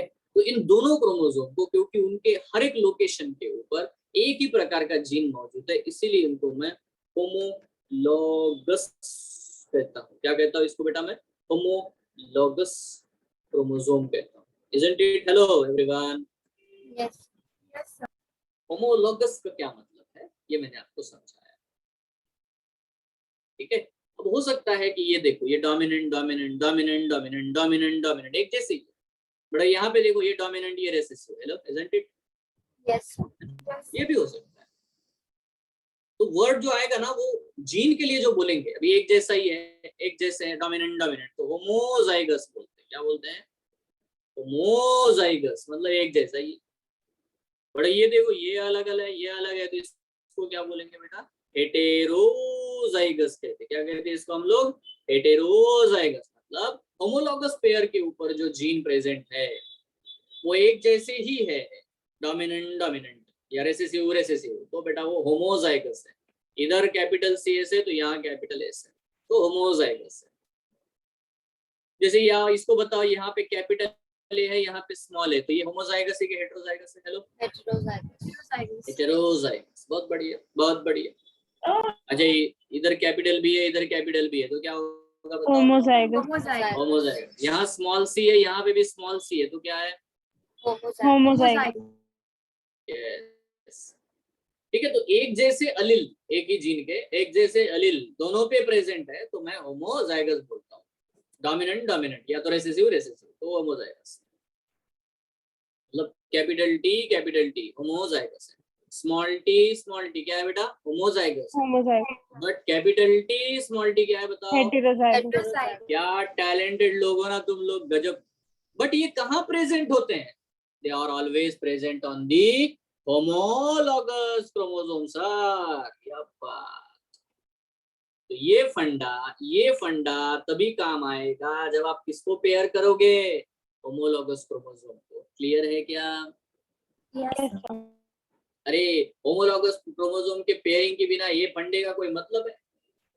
कोई मतलब नहीं, नो इम्पोर्टेंस। हेलो, ठीक है, that's it, very simple, very simple. तो मैंने तो मोनैड बनाए यहाँ पे, बट मोनैड होता नहीं है।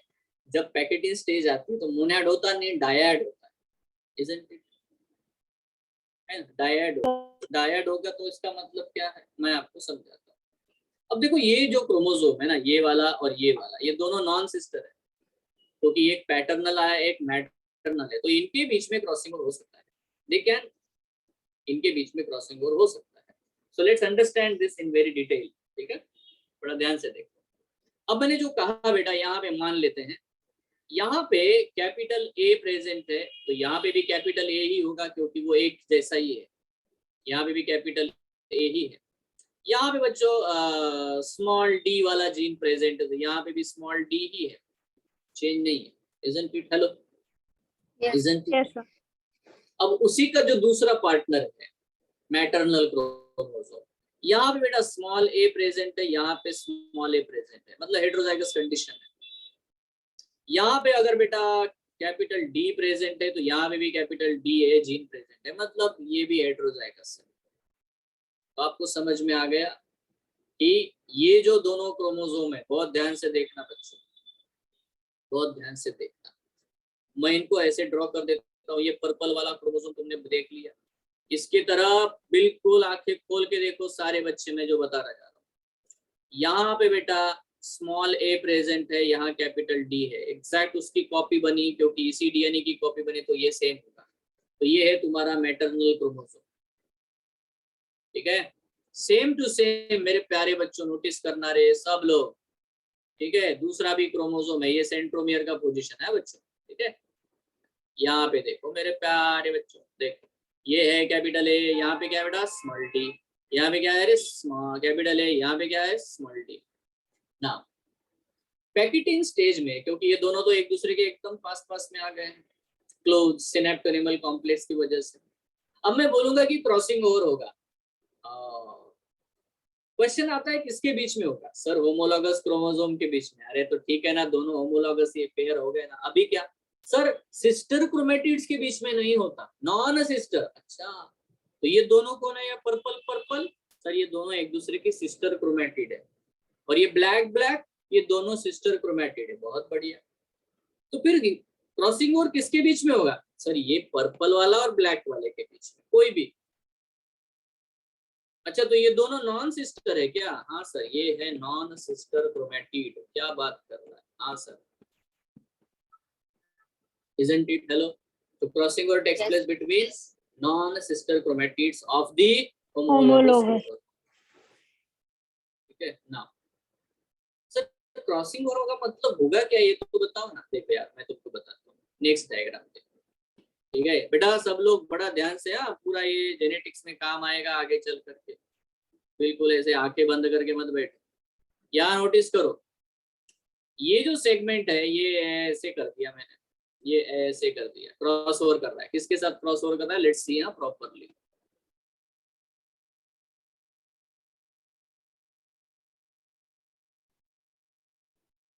जिस क्या समझे क्या? देखो क्रॉसिंग ओवर हो रहा है। Hello, Yes, yes, sir. Crossing over हो रहा है, ठीक है। यहाँ पे बेटा तुम्हारा वो जो है कैपिटल स्मॉल ए प्रेजेंट है, और यहाँ पे कैपिटल ए प्रेजेंट है। यहाँ पे कौन है बच्चों? ब्लैक वाले के ऊपर स्मॉल डी है, और यहाँ पे कौन है बेटा? Capital crossing. अभी क्या होगा? एंडोन्यूक्लियस एंजाइम आता है, एंजाइम जो कि डीएनए को कट करेंगे, तोड़ेंगे, ठीक है। एंजाइम एंडोन्यूक्लियस क्या करता है? यहाँ पे ये कट कर देगा, यहाँ पे कट कर देगा, दोनों जगह पे कट कर देगा, बस कट द फ्रैगमेंट्स। यहाँ से डीएनए कट, यहाँ पे डीएनए कट, ठीक है।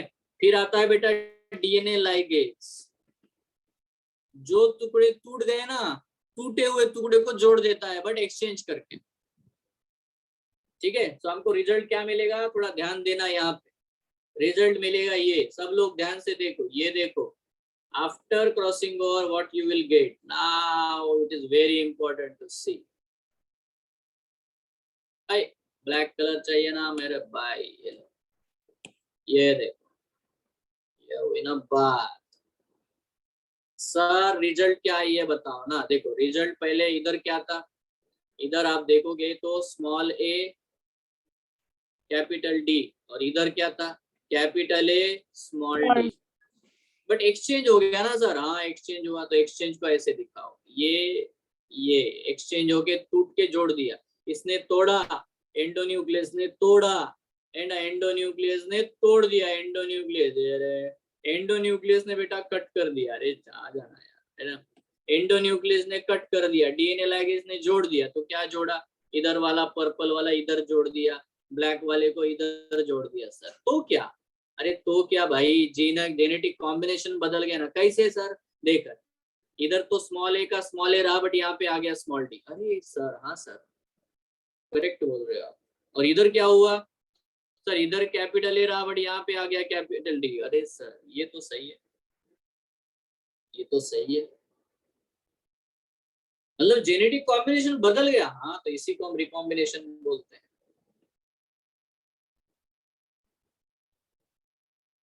यहाँ वहां पे रिकॉम्बिनेशन हुआ है, यहाँ पे पेरेंट जैसे रहा था वैसे ही रहा। तो बेटा जहां पे क्रॉसिंग ओवर हुआ वहां पे जेनेटिक एक्सचेंज हुआ है, आप देख सकते हो।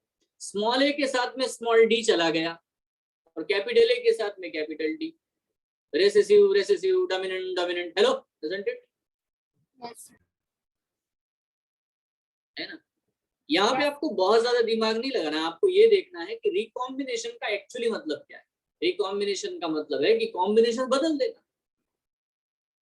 यहाँ स्मॉल ए है, उसके साथ कैपिटल डी था, तो यहाँ पे स्मॉल ए के साथ स्मॉल डी आ गया।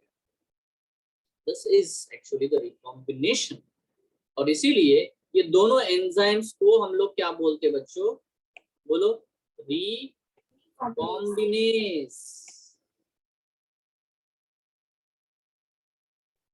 एक ने तोड़ा, एक ने जोड़ दिया, रिकॉम्बिनेस। ठीक है, तो ये चीज आपको दिखाई देती है डिप्लोटिन स्टेज। दिखा। क्या हुआ? ये स्टेज आपको दिखाई देती है बेटा इन case of what, the diplotene, जिसको हम कायस्मेटा बोलते हैं। बट एक्सचेंज हो जाता है, डीएनए अटैच रहते हैं बट एक्सचेंज हो जाता है, लेन देन हो जाता है। I hope it's very very sure to you all. Yes, sir. ठीक है, और जब ये बेटा 4 सेल जाएंगे, मुझे एक बात बताओ, ये 4 सेल बनेंगे, ये एक सेल होगा, ये एक सेल होगा, बड़ा सब लोग ध्यान देना, सब लोग ध्यान देना। तो ये वाला जो है ना, इसमें आ जाएगा यार, पर्पल कलर ले लेता हूँ मैं, ये क्रोमोसोम इसमें आ जाएगा, ये सेंट्रोमियर। तो उसमें कौन से जीन होंगे? इसमें होंगे small A and small D, है ना। ये दूसरा यहाँ पे आ जाएगा, इसमें क्या होगा? इसमें होगा capital A and capital D, नहीं सॉरी, चल भाई, बट हाँ, small A and small D. देखो मतलब ये जो गैमेट बनेगा, ठीक है, उसमें स्मॉल ए कैपिटल डी होगा। ये जो गैमेट बनेगा उसमें क्या होगा? स्मॉल ए स्मॉल डी। वैसे ही बेटा जब ये वाला एक गैमेट बनेगा तो ये तो पेरेंट जैसा ही बनेगा, पेरेंट का ये था ए और डी, तो ये थे ए एंड डी। बट ये वाला जो गैमेट बनेगा, इसमें जो क्रोमोसोम होगा उसमें क्या मिलेगा बेटा आपको? What you will gate? The capital A and capital D. ठीक है, तो इसीलिए 4 प्रकार के गैमेट बनेंगे, 4 different types of the gamete they will form. All are NC, NC, NC, NC, but there are 4 different types of the gametes can form, है ना, अगर प्रॉपर क्रॉसिंग ओवर होता है तो, isn't it? Yes, sir. अच्छा, मुझे एक बात बताओ, सारे लोग बताओ, अगर क्रॉसिंग ओवर नहीं होता तो क्या होता? क्या होता? ये वाला गैमेट बनता, Yes, sir. ये वाला बनता, बट ये कभी पॉसिबल था क्या? No, sir. हाँ, यही तो इम्पोर्टेंस है। तो बेटा हम लोग इवोल्यूशन के बारे में पढ़ते हैं, वेरिएशंस के बारे में पढ़ते हैं, उसमें रिकॉम्बिनेशन का बहुत बड़ा कंट्रीब्यूशन है। नए नए वेरिएशंस लाना, नए नए जेनेटिक कॉम्बिनेशन बेटा आने वाली जनरेशंस में आती है, और इसमें रोल है रिकॉम्बिनेशन का, और ये होता है पैकेटीन में, हेलो, जिसको रिकॉम्बिनेशन मॉड्यूल कहते हैं। मतलब जहाँ पे एक्चुअली बना ये सब कुछ, एक दूसरे के साथ जुड़ गए, क्रॉस हो गए, उसको रिकॉम्बिनेशन मॉड्यूल कहते हैं। कोई क्वेश्चन है?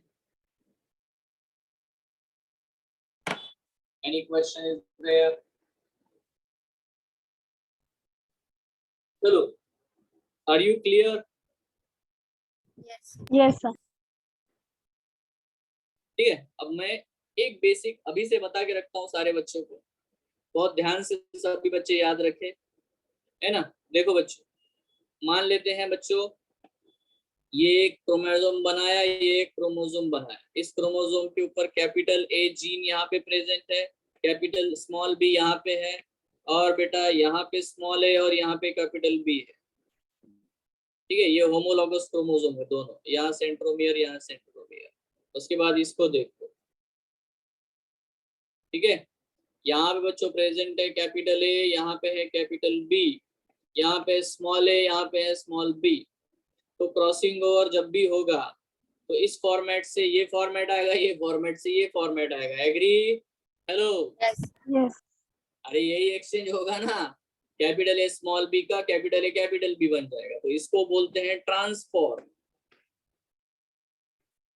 और इसे कहते हैं सिस फॉर्म। अब ये जेनेटिक्स का बेसिक है, हाँ याद रखो।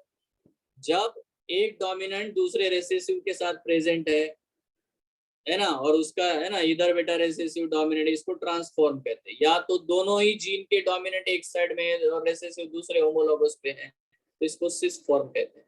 Transform and cis form. अभी चाहो तो भूल जाओ, बट मैंने बता के रखा है, ब्रेन में डाल दिया आपके, है ना, सीड Yes. डाल दिया, सीड भूल जाओ, डोंट वरी अबाउट, ये है नहीं यहाँ पे। बट आपको क्रॉसिंग ओवर का एग्जैक्ट मीनिंग बताया। क्रॉसिंग ओवर में ट्रांसफॉर्म को सिस फॉर्म में कन्वर्ट किया जाता है और सिस फॉर्म को ट्रांसफॉर्म में कन्वर्ट किया जा सकता है, vice versa, isn't it? Hello, Yes, sir. Yes. हाँ ठीक है। तो ये बेटा एकदम है ना आगे की सोच है, आगे का फाउंडेशन है ये, इसको थोड़ा क्लियर करके रखते हैं, ठीक है, सामने काम आएगा बेटा ये। फिर आप इंडिपेंडेंट असॉर्टमेंट और सेग्रीगेशन और लिंकेज और न जाने क्या क्या पढ़ोगे, तो ये सब उसमें अच्छे से आपको क्लियर होगा। तो मेरे प्यारे बच्चों यहाँ पे नोटिस करते हैं हुआ क्या। पैकेटिन स्टेज में एक्सचेंज हुआ सेगमेंट्स का। जैसे सेगमेंट्स का एक्सचेंज हो जाता है तो आपको धीरे धीरे देखने को मिलता है, यहाँ पे मैं ड्रॉ कर देता हूँ, ठीक है। अब ये जो ब्लैक वाला क्रोमोसोम है, ठीक है, यहाँ पे बेटा एक्सचेंज हुआ है, आप देख सकते हो, नोटिस कर सकते हो। यहाँ पे पर्पल वाला सीक्वेंस आ चुका है और हम लोग यहाँ पे ऐसे ड्रॉ करते बच्चों, ओके सॉरी, ठीक है। ये वाला जो आपको दिखाई दे रहा है यहाँ पे, ये तो क्रॉस थोड़ा सा हो चुका था क्रॉस ओवर, यहाँ पे हम लोग ऐसे कर लेते हैं। यहाँ पे बेटा ये पर्पल कलर का है और इनके बीच में जो है बेटा क्रॉसिंग ओवर हो चुका है, यहाँ पे आपको दिखाई दे रहा है। This is what the thing you can notice, ठीक है, ये ब्लैक कलर वाला है, ठीक है। सो दिस, ठीक है।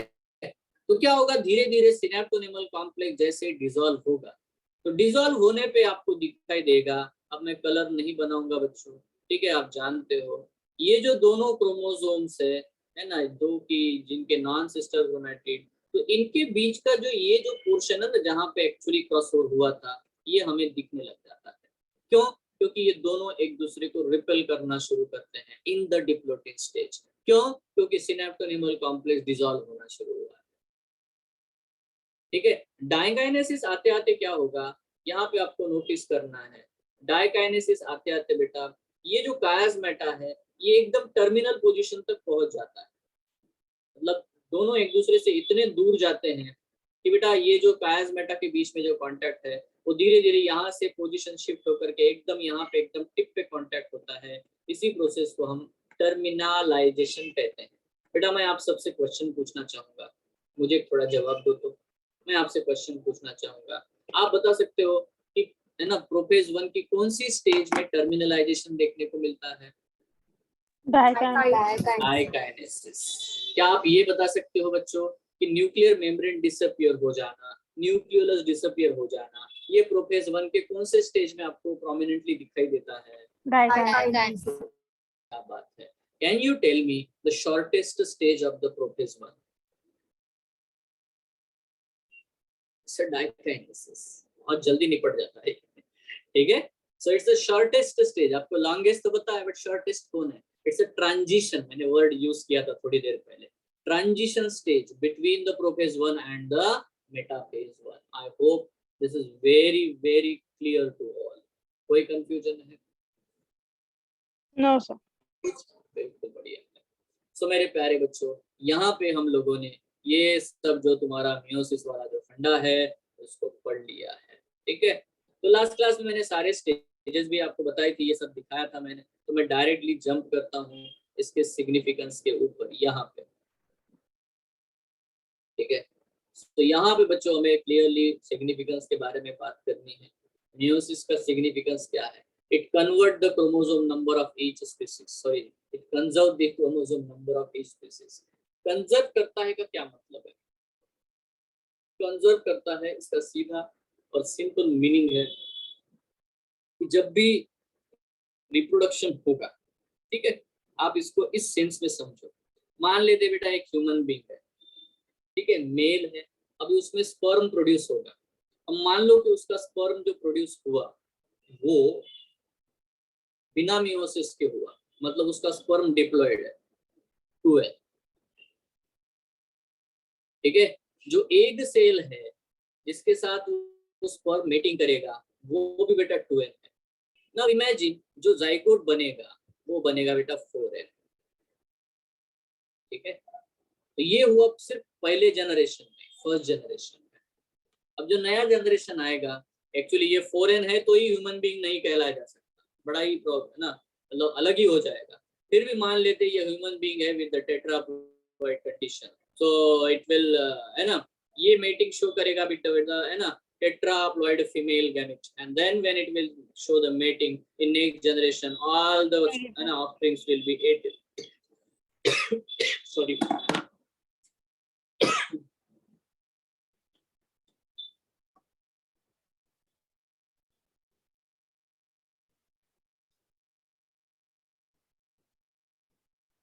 तो बेटा क्रोमोसोम नंबर कंजर्व तो हो नहीं रहा, इट इज इंक्रीजिंग।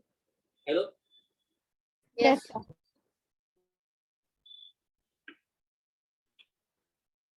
तो एग्जैक्टली यहाँ पे बेटा मियोसिस रोल बढ़िया प्ले करता है। 2N से N बनाएगा, NN फ्यूज होगा, फिर से 2N आएगा, है ना। So that is the very very great importance of the meiosis, you have to understand it, है ना। देखो, it maintains the ploidy of a species। Mitosis भी क्या करता है, mitosis maintains the ploidy of all the cells of a multicellular organism. सारे cell जितने भी है उनका बेटा क्रोमोसोम नंबर वो मेंटेन रखता है, ठीक है। तो आपको मैं कुछ स्टेटमेंट बताता हूँ जिससे आपको कंफ्यूजन नहीं होना चाहिए। Number 1, meiosis maintains the ploidy of sexually reproducing organisms, ठीक है। Hello, isn't it, yes, Yes, sir. है ना। Mitosis maintains the chromosome number और ploidy of asexually reproducing organisms, isn't clear? Hello, Yes, sir. यही समझ में आना चाहिए। इसके साथ साथ एक और बेनिफिट है जो अभी हमने इतनी देर से मैंने बताया, नए नए कॉम्बिनेशन आ सकते हैं, जेनेटिक वेरिएशन आ सकता है, ठीक है, due to the crossing over in the population of organisms। It is important for evolution, it is important for speciation, मतलब पॉसिबल है कि ऐसा करते करते करते नए स्पीसीज बन जाए। तो स्पेसिएशन मतलब फॉर्मेशन ऑफ न्यू स्पीसीज, ठीक है, नया स्पीसीज बनाने में भी ये देखो, ये एक तरफ कंजर्व भी कर रहा है और दूसरी तरफ ये भी चांस दे रहा है कि यार नया कुछ बनाओ। एनवायरनमेंट चेंज हो रहा है, गर्मी बढ़ रही है, ठंडी हो रही है, व्हाटएवर में भी होती, तो इसके हिसाब से नए वेरिएशंस आने चाहिए ताकि स्पीसीज कंटिन्यू हो सके। तो ये दो बहुत ही बेटा सॉरी इम्पोर्टेंट क्या बोलते हैं इवेंट्स है या सिग्निफिकेंस है। एक सिग्निफिकेंस हम लोग जानते हैं कि मियोसिस के जो पोजीशन होती है कि कहाँ पे मियोसिस होता है उसके हिसाब से लाइफ साइकिल चेंज होता है, इजंट इट, है ना। Haplontic life cycle, diplontic life cycle, haplodiplontic life cycle, तीनों प्रकार के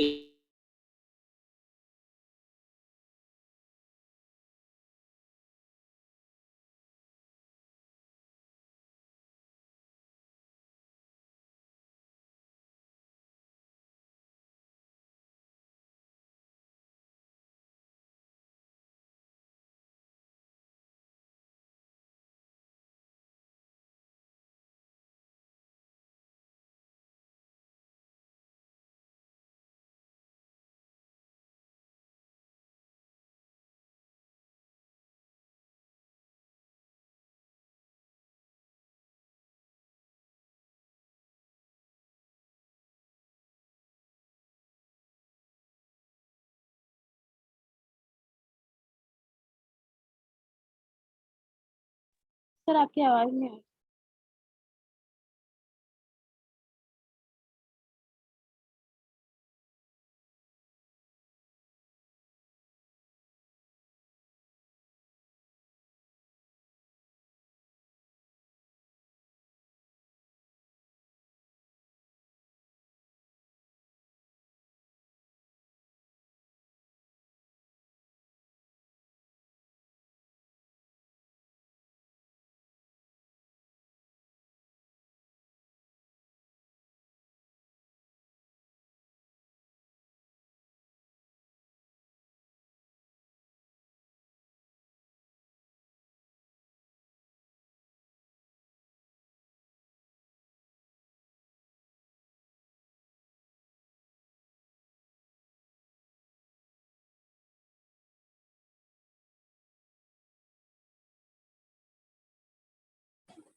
अभी आवाज आ रही है बेटा आप लोगों को? Hello, yes sir. Yes, sir. थोड़ा सा देखो स्क्रीन शेयर करता हूँ।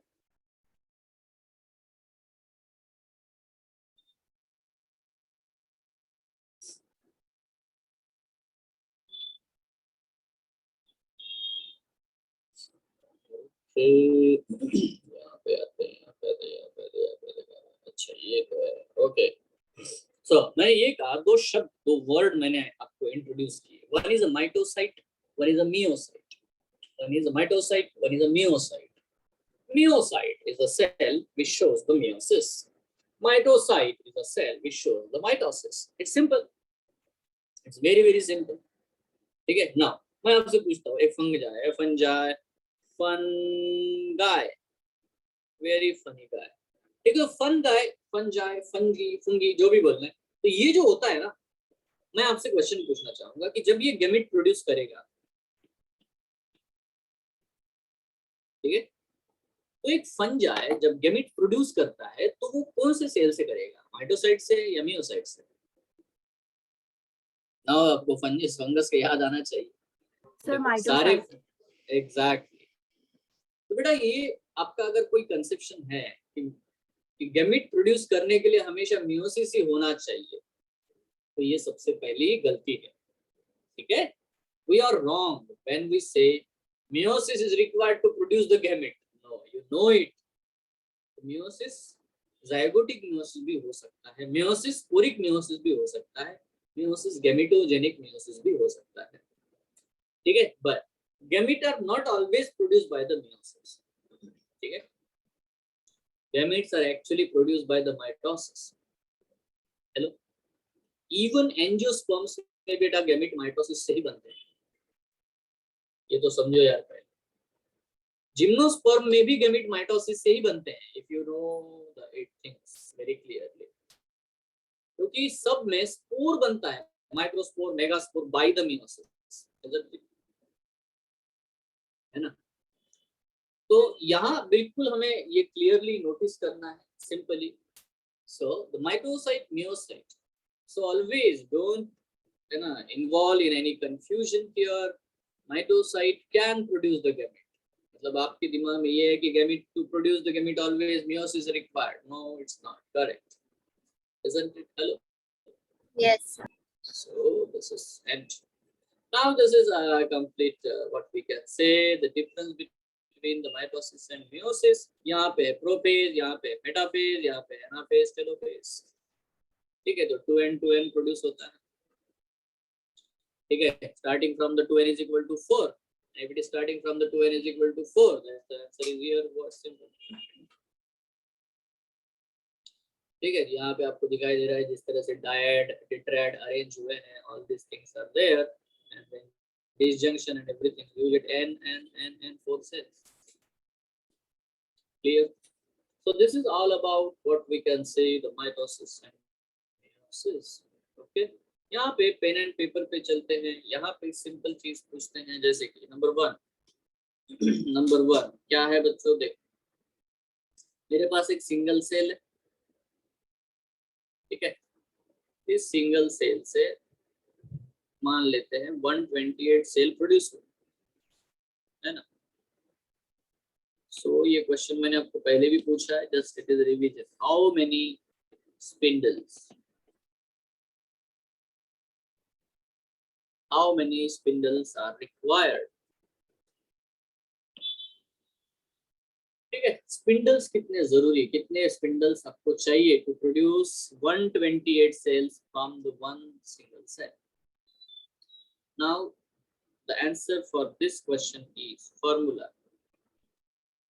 number of spindles equal to number of daughter cells minus 1. That means number of daughter cells are 128 minus 1. The answer is 127 spindle. Now, this question is very simple, but some students get confused over it. Why? See, if you draw the cell, if you see a metaphase stage, if you see the arrangement of these chromosomes on the equatorial plate, now some students understand that ये एक spindle है sir, ये spindle है sir, ये सो यहाँ पे मैंने आपको उस दिन भी क्लियर किया था कि ये एक्चुअली सारे स्पिंडल फाइबर्स है। ये जो एंटायर स्ट्रक्चर आपको देखने को मिलता है ना एक पूरा, ठीक है, तो this is only one spindle having many spindle fibers, continuous, discontinuous, interchromosomal, chromosomal, polar, है ना, astral rays, ये सारे। But this is a single spindle, मतलब जब एक सेल डिवाइड होना चाहता है तो बेटा वो एक स्पिंडल बनाएगा और उससे दो सेल बन जाएंगे। Isn't it? Hello? Yes. To produce two cells we need one spindle. पक्का? तो ये एंटायरली एक स्पिंडल है। अब क्वेश्चन एक और है, एक और क्वेश्चन क्या है सर, आपने बोला कि प्लांट सेल होते हैं ना सर, प्लांट सेल, ठीक है, वो उनमें सेंट्रियोल एब्सेंट होता है।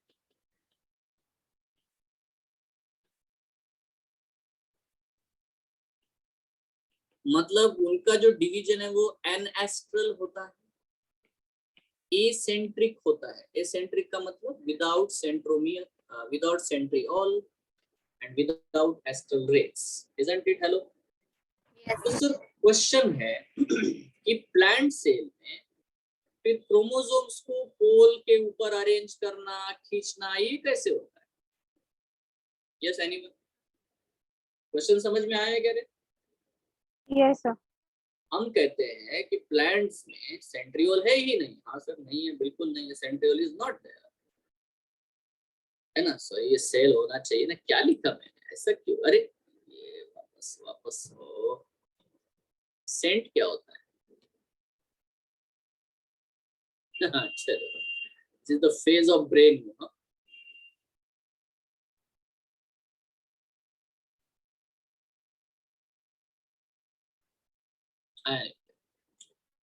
Now, how these chromosomes, which are actually arranged on the equator, sir इधर तो सेंट्रियोल है ही नहीं, तो कैसा कार्यक्रम है? देखो मैं आपको बताता हूँ। एक्चुअली क्या होता है, मेन तो प्लांट्स की एक स्पेशलिटी है कि उनके पास एक रिजिड सेल वॉल है। तो वो जो प्लांट का जो सेल है उसका शेप तो खुद तो चेंज होता नहीं है, ठीक है, they have rigid cell wall, इसलिए उसको पहले से सपोर्ट मौजूद है। तो हम लोग ये नहीं कह रहे कि प्लांट सेल में स्पिंडल नहीं बनता या स्पिंडल फाइबर नहीं बनता, हम लोग ये कह रहे हैं कि हाँ वहां पे पोल्स नहीं होते। आपको समझ में आ रही बात? ठीक है। और मैंने आपको बार बार लास्ट क्लास में ये बताया था कि tubulin is a contractile protein. Tubulin is a contractile protein. Tubulin क्या होता है बेटा? Contractile. और इसी से स्पिंडल बनता है, ठीक है ना। कैल्शियम, कैल्शियम एक कंपोनेंट है, ठीक है। तो यहाँ पे बेटा कैल्शियम के ग्रैन्यूल जमा हो जाते हैं एट द पोलर एंड्स, ठीक है। और उसके साथ कुछ प्रोटीन्स होते हैं जिनका नाम मैं आपको नहीं बताऊंगा, ज्यादा हो जाता है आपके लिए। तो कैल्शियम और प्रोटीन्स, इनके कॉम्बिनेशन बेटा यहाँ पे पोल्स पोजीशन पे आ जाते हैं। बाद में इन्हीं की मदद से बेटा यहाँ पे स्पिंडल्स अरेंज हो जाते हैं। तो बच्चों याद रखना कि plants have the spindle fibres, plants have the spindles.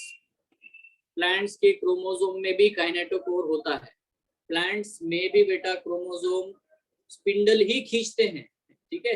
बस सिर्फ प्लांट्स में सेंट्रियोल नहीं होता, है ना। इसीलिए सेंट्रियोल नहीं होता तो उसके जो एस्टर रेज ये वाले ऐसे ऐसे दिखाते ना मैं एनिमल सेल में, ये नहीं बनेंगे, दीज आर एब्सेंट, ठीक है।